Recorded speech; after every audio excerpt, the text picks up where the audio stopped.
কালকে ঝড় বৃষ্টিতে পাখিটা কার্নিসের মধ্যে ফেসে গেছিল, আর বেরোতে পারছিল না। তো আমি সকালে ধরেছি, এখন একে ছেড়ে দেবো।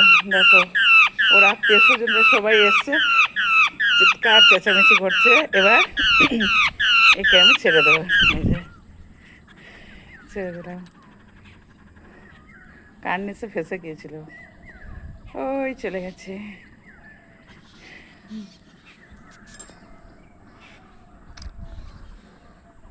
সকালে কত নিস্তব্ধতা, কত সুন্দর। রাত্রে প্রচুর ঝড় বৃষ্টি হয়েছিল, ছাদে আমাদের সব জল জমে গেছে। বাইরে সবুজ সতেজ গাছগুলো সব বৃষ্টি পেয়ে সুন্দর করে সেজে উঠেছে।